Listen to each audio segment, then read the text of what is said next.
Hello students, आज हम लोग इस लेक्चर में बचे हुए डिराइव्ड क्वांटिटीज के डायमेंशन देखेंगे।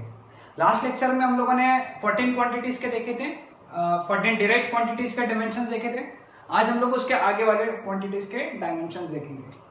तो 15th नंबर का क्वांटिटी जो है, okay, that is impulse. Impulse का डायमेंशन निकालना है। तो इम्पल्स का डायमेंशन कैसे निकालेंगे? इम्पल्स का फॉर्मूला फोर्स इंटू टाइम, ठीक है। तो इम्पल्स के dimension is equal to force के डायमेंशन इंटू टाइम के डायमेंशन। फोर्स के dimension m1 l1 t-2, time के m0 l0 t1। तो फिर इम्पल्स के प्रोडक्ट में पावर्स का addition, rule number 1। Okay, last lecture में सब लोगों ने रूल्स लिखे हैं, वही कंटिन्यू करेंगे। तो कितना आ जाएगा यहाँ पे? m1 l1 t-1, ठीक है। तो ये हो गए इम्पल्स के dimension. Next quantity that is stress. Okay, stress ये क्वांटिटी आएगा elasticity, mechanical properties of solid. Okay, तो स्ट्रेस का फॉर्मूला क्या होता है? Force upon area.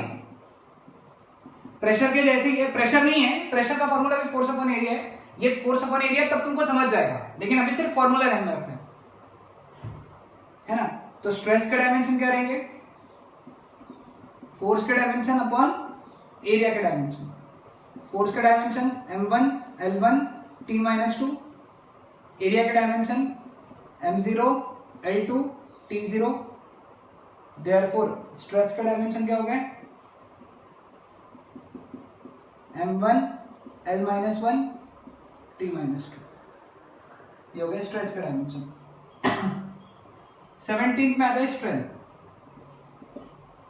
Okay, strength is defined as change in dimension upon original dimension actually. Okay, strength का जो formula है that is change in dimension. तो हम लोग एक काम कर सकते हैं, चेंज इन लेंथ ले लेंगे अभी का, क्योंकि स्ट्रेस में बहुत सारा है। Change in length upon original length, change in area upon original area, change in volume upon original volume. इस तरीके के उसके फॉर्मूले से कोई भी एक फॉर्मूला चलेगा, सिर्फ हम लोग को कोई भी एक फॉर्मूला यूज करना है। तो change in length upon original length, ठीक है। तो स्ट्रेंथ के डायमेंशन अगर डाले हम लोगों ने, तो इसको हम लोग लिख सकते हैं डेल्टा एल अपॉन एल। तो डेल्टा एल का डायमेंशन अपॉन एल का डायमेंशन। अब डेल्टा एल यानी क्या? Change in length. लेंथ आखिर में चेंज इन लेंथ भी तो एक लेंथ ही रहेगा ना। 5 मीटर माइनस 2 मीटर, ये चेंज इन लेंथ हुआ। तो आंसर क्या है? 3 मीटर्स, मतलब लेंथ ही है ना एक। तो फिर इसका डायमेंशन क्या हो गए? m0 l1 t0, और नीचे वाले के कितने आएंगे? m0, वो भी लेंथ ही है, तो l1 t0। तो इसको अगर सॉल्व किया तो स्ट्रेंथ के डायमेंशन आते हैं m0 l0 t0, क्योंकि सब्ट्रैक्शन में पावर्स का डिवीजन में पावर्स का सब्ट्रैक्शन होता है। ठीक है। नेक्स्ट है coefficient of elasticity. Okay, coefficient of elasticity.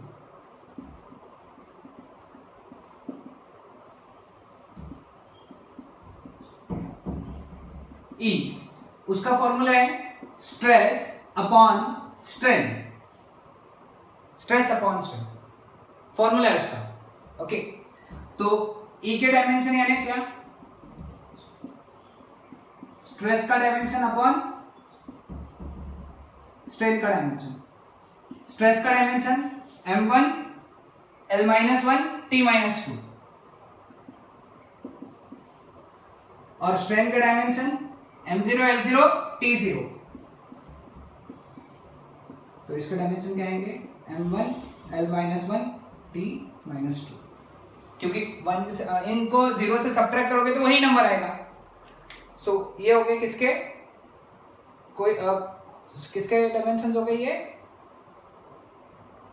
Coefficient of elasticity के। 19th number.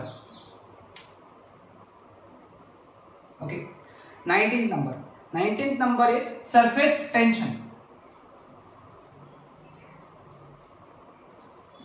surface tension T is equal to F by L. तो टी के dimension is equal to F के डायमेंशन अपॉन एल के dimension. F के dimension m1 l1 t minus 2 और length के dimension m0 l1 t0। Length के dimension m0 l1 t0 आएगा। तो सरफेस टेंशन के डायमेंशन कितने आएंगे फिर m1 l0 t minus. So coming on to quantity number 20, that is surface energy. Okay, surface energy SE is defined as work per unit area, work done per unit area. Okay, तो surface energy के dimension is equal to work के dimension upon area के dimension। Work के dimension क्या है m1 l2 t minus 2। Area के dimension क्या है m0 l2 t0।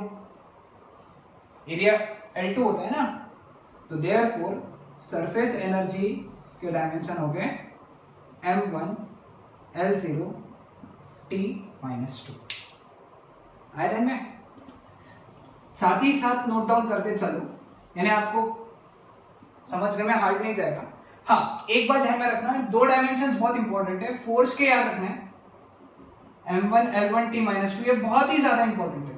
और वर्क या फिर एनर्जी के दोनों के सेम ही है, वो है m1 सेम ही है, सिर्फ l2 है t minus 2। ये दोनों डायमेंशन तो बहुत जगह यूज होते हैं, ये दोनों तो याद ही रखना है, ठीक है।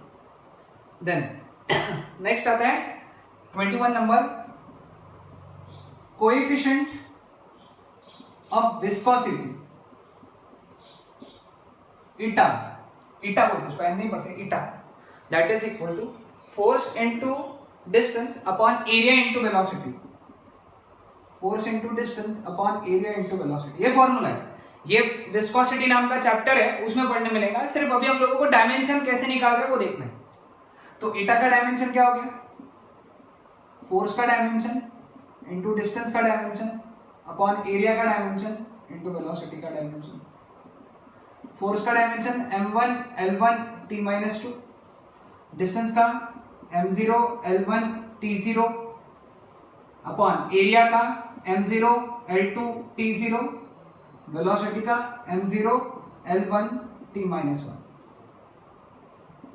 पहले ऊपर में प्रोडक्ट है तो पावर्स का एडिशन, नीचे में प्रोडक्ट है तो पावर्स का एडिशन। तो ऊपर में पावर्स का एडिशन कितना आएगा देखो, 1 plus 0 1, 1 plus 1 2, -2 plus 0 -2। नीचे में 0 plus 0 0, 2 plus 1 3, 0 minus 1 -1। इसको सॉल्व किया, अब सब्ट्रैक्शन, सॉरी डिवीजन में पावर्स का subtraction, 1 minus 0 1, 2 minus 3 -1, -2 minus minus 1 यानी -2 plus 1 -1। समझ में? सो ये हो गया कोएफिशिएंट ऑफ विस्कोसिटी का। Next is angle. Angle theta is equal to arc length upon radius. Arc length को s, रेडियस को r, ठीक है। तो एंगल का dimension is equal to arc length का डायमेंशन अपॉन रेडियस का डायमेंशन। आर्क लेंथ का डायमेंशन क्या है, आर्क लेंथ तो एक लेंथ ही है, लेंथ का डायमेंशन क्या होता है m0 l1 t0। रेडियस भी लेंथ ही है, तो उसका डायमेंशन क्या होगा m0 l1 t0। सॉल्व किया तो 0 0 0 हो गया, 1 minus 1 0 हो गया, 0 minus 0 0। तो इसका डायमेंशन आ गया m0 l0 t0, ठीक है। तो ये हो गया एंगल का।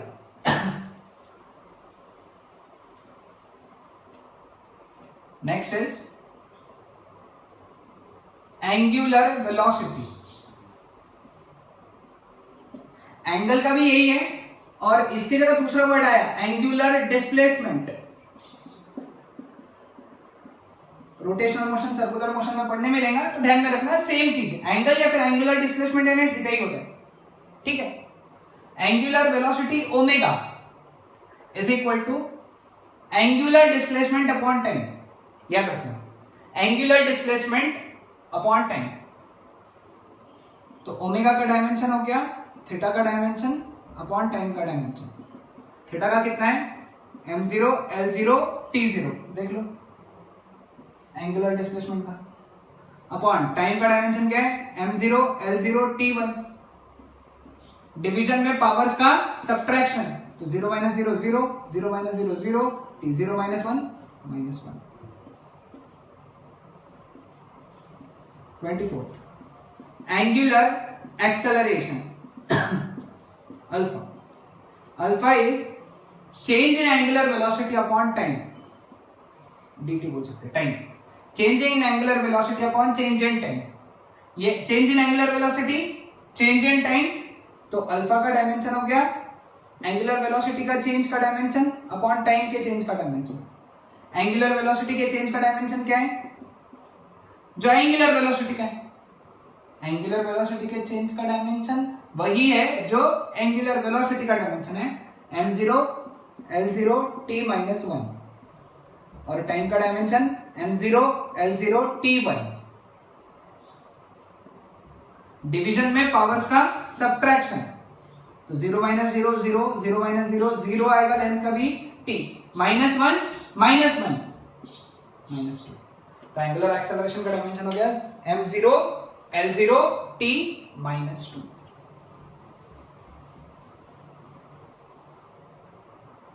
ठीक है ना। 25th moment of inertia. Moment of inertia that is equal to mass into distance square, mass into distance square. Moment of inertia को I से डिनोट करते हैं, तो I के dimension is equal to m के डायमेंशन इनटू डिस्टेंस के dimension का square. m के डायमेंशन क्या है m1 l0 t0, डिस्टेंस के m0 l1 t0 to the power 2, mass m1 l0 t0, जो पावर होता है उससे अंदर सबको मल्टीप्लाई होते हैं, तो कितना है इसका m0 l2 t0। तो I के डायमेंशन क्या हो गया फिर मल्टीप्लिकेशन में पावर्स का एडिशन, तो that is m1 l2 t0। समझ में आया यहां तक। तो क्वांटिटी नंबर 26 पे आते हैं। 26 की क्वांटिटी है रेडियस ऑफ गायरेशन।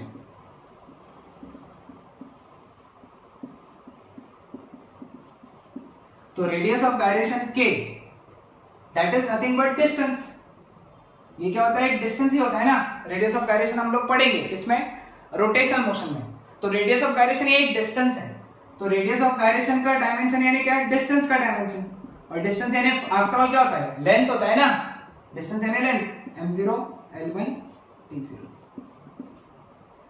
देन अगला है ट्रिग्नोमेट्रिक रेशियोज। साइन थीटा या फिर कॉस थीटा या फिर sine cosec theta, cot theta, tan theta, sec theta, इन सब के डायमेंशन। अब तुम किसी का भी फॉर्मूला देखोगे तो क्या आएगा, साइन थीटा का फॉर्मूला क्या है, अपोजिट अपॉन हाइपोटेन्यूज। अपोजिट भी तो एक लेंथ है, हाइपोटेन्यूज भी लेंथ है, ठीक है। कॉस थीटा का फॉर्मूला क्या है, adjacent upon hypotenuse, adjacent upon hypotenuse. Adjacent भी तो साइड है ना, साइड यानी क्या है, लेंथ। हाइपोटेन्यूज भी क्या है, साइड है, साइड यानी क्या है, लेंथ। ओके, तो ऊपर भी क्या आएगा, साइड, नीचे भी क्या आएगा, साइड। साइन थीटा मैं इसको ट्रिग्नोमेट्रिक रेशियोज बोलता हूं, ट्रिग्नोमेट्रिक रेशियोज कुछ भी आ सकता है इसमें। तो साइड अपॉन साइड आता है, साइड यानी लेंथ है m0 l1 t0, दूसरी साइड भी लेंथ ही है m0 l0 t0। डिवीजन में पावर्स का सब्ट्रैक्शन, तो it is m0 l0 t0। याद रख लो, यहां से फिक्स करके रख लो, कोई भी ट्रिग्नोमेट्रिक फंक्शन जो रहेगा, sine theta, cos theta, tan theta, cosec theta, sec theta, cot theta, इनके डायमेंशंस हमेशा m0 l0 t0 आएंगे, ठीक है। अब आते हैं time period 28 number, time period.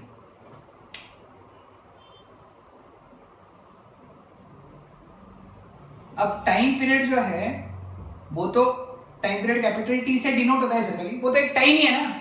तो टाइम पीरियड का डायमेंशन क्या रहेगा फिर, m0 l0 T1, क्योंकि टाइम पीरियड यानी क्या होता है, कुछ टाइम होता है हर एक सब्जेक्ट, हर एक चैप्टर में अलग अलग होता है। सर्कुलर मोशन में टाइम पीरियड यानी एक सर्कल का टाइम होता है, ऑसिलेटरी मोशन में एक ऑसिलेशन का टाइम होता है। आफ्टर ऑल वो क्या है, टाइम, तो उसके डायमेंशन क्या हो गए, m0 l0 t1।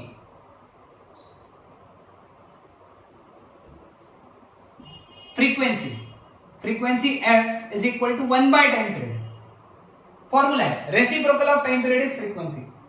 तो फ्रीक्वेंसी का फॉर्मूला क्या हो गया, 1 का डायमेंशन अपॉन टाइम का डायमेंशन, टाइम पीरियड का डायमेंशन। 1 का डायमेंशन क्या होगा, m0 l0 t0। Rule number 4, pure number के डायमेंशंस कितने होते हैं, 0 होते हैं। टाइम पीरियड का dimension m0 l0 t1। Division में पावर्स का subtraction, 0 minus 0 0 l, 0 minus 0 0 t, 0 minus 1 minus 1। तो फ्रीक्वेंसी का हो गया m0 l0 t माइनस 1। ठीक है, प्लैंक्स कांस्टेंट। ओके, इसका फॉर्मूला क्या है, E H is equal to energy upon frequency. ये आएगा तुमको, सिर्फ अभी ध्यान में रखना है, Planck's constant is energy upon frequency, E by F। तो H का डायमेंशन क्या आएगा, E का डायमेंशन अपॉन F का डायमेंशन। E का dimension m1 l2 t minus 2। Frequency का डायमेंशन, एनर्जी का डायमेंशन यहां से लिखा है ना, वहां पे लिखा हुआ है। फ्रीक्वेंसी का dimension m0 l0 t minus 1। तो फाइनली डायमेंशन क्या आएगा इसका, फिर प्लैंक्स कांस्टेंट का m 1 माइनस 0 1, क्योंकि डिवीजन में पावर्स का subtraction, 2 minus 0 2, minus 2 minus minus plus 1 यानी minus 1, m1 l2 t minus 1। समझ में आया सबको यहां तक? ओके, 3 क्वांटिटीज और बचे, 31। प्लैंक्स कांस्टेंट के बाद में relative density, that is equal to density of substance upon density of water, यानी relative density sigma is equal to density of substance upon density of water. तो रिलेटिव डेंसिटी का dimension is equal to dimension of density of substance का dimension upon density of water का dimension. Density का dimension m1 l minus 3 t0। Starting में I guess third number की dimension निकाला है हम लोगों ने, पिछले लेक्चर में थर्ड नंबर में निकाला है। वाटर की डेंसिटी का भी सेम डायमेंशन आएगा, क्योंकि आफ्टर ऑल वो डेंसिटी है। अगर सेम डेंसिटी से सब्ट्रैक्शन करोगे तो आंसर आएगा m0 l0 t0। ठीक, 34 है क्वांटिटीज, 31 हो गए और 3 क्वांटिटीज बचे। ठीक है, वेलोसिटी ग्रेडियंट, ये भी विस्कोसिटी में आता है, वेलोसिटी ग्रेडियंट। ओके, तो velocity gradient let us say vg, that is equal to change in velocity upon change in distance. ये फॉर्मूला है, ठीक है। तो velocity gradient is equal to change in velocity का dimension upon change in distance का dimension. Change in velocity यानी velocity का dimension, क्योंकि चेंज इन वेलोसिटी भी एक वेलोसिटी ही रहेगी, तो वो रहेगा m0 l1 t minus 1, distance का m0 l1 t0। ठीक है, तो इसको अगर सॉल्व किया तो आएगा m0 l0 t माइनस 1। ठीक है, नेक्स्ट है pressure gradient.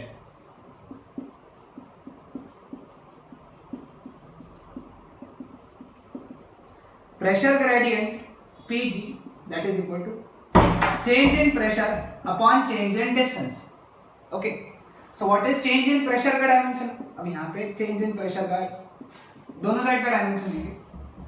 change in pressure upon change in distance, pressure का डायमेंशन क्या है, m1 l minus 1 t minus 2, distance का m0 l1 t0। इसको अगर सॉल्व किया, सब्ट्रैक्शन में पावर्स का, सॉरी डिवीजन में पावर्स का सब्ट्रैक्शन, तो कितना आएगा m1 l minus 2 t -2। Okay, तो ये हो गया 33 number which is pressure gradient. Now last quantity of this lecture, force constant. Force constant K is equal to force upon length, तो K के dimension is equal to force के dimension upon length के dimension. Force के dimension m1 L1 t -2 और length के m0 L1 t0। Division में powers का subtraction, तो कितना आएगा m 1 - 0 1 L 1 - 1 0 t -2 -0 that is -2। तो ये हो गए फोर्स कांस्टेंट के डायमेंशंस। सो ये थे मैकेनिक्स में यूज होने वाले क्वांटिटीज के डायमेंशन। मैं सजेस्ट करूंगा कि आप ये सारे क्वांटिटीज के डायमेंशंस एक जगह टेबुलर फॉर्म में अलॉन्ग विथ फॉर्मूला लिख लें। ओके, सो आपको एंड में एग्जाम के पहले सिर्फ रिवाइज करने का जरूरत गिरेगा। That's it.